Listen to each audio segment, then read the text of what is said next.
కర్ణాటకలో బీజేపీ ఇంతవరకు స్థిరమైనటువంటి ప్రతిభను ప్రదర్శించలేదు. పార్లమెంట్ స్థానాల్లో మోడీ ఇంపాక్ట్‌తో పనిచేస్తోంది. అదే సమయంలో శాసనసభలో మాత్రం ఇంతవరకు డైరెక్ట్‌గా సింగిల్ మెజారిటీ రాలేదు. ఇదివరకు ఒక 5, 10, 15 తగ్గటం, తగ్గిన తర్వాతన అవతలోళ్ళు మళ్ళీ ప్రభుత్వాలను ఏర్పాటు చేయడం, ఆ తర్వాత అందులో వాళ్ళు చీలి యువతలకి రావడం. కాంగ్రెస్‌లో గొడవల వల్ల బీజేపీ 2 సార్లు అధికారంలోకి వచ్చింది, 3 సార్లు అధికారంలోకి వచ్చింది. అలాంటి పరిస్థితి కాకుండా ఈ దఫా స్థిరమైనటువంటి ఇది కావాలి. కాంగ్రెస్‌లోని చీలికలు డీకే శివకుమార్ వర్గం, సిద్ధరామయ్య వర్గం వల్ల అని నమ్ముతోంది బీజేపీ. ప్లస్ పాలన పరంగా అక్కడ వచ్చినటువంటి అసహ్యం ప్రజలకి. ఇదివరకు ఏంటంటే ఈ జేడీఎస్ ఉంది కాబట్టి ఆ సమస్య ఉండేది. ఆళ్ళు చీల్చేవాళ్ళు ఓట్లు, దానివల్ల కాంగ్రెస్ ఆధిపత్యం ఉంది. ఇప్పుడు బీజేపీ నమ్ముతోంది జేడీఎస్, బీజేపీ కలిసి పోటీ చేస్తున్నాం.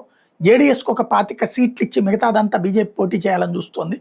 అదే సమయంలో పార్లమెంట్ స్థానాల పరంగా కూడా అంతే 10% వాళ్ళకి ఇవ్వడానికి రెడీ అవుతుంది.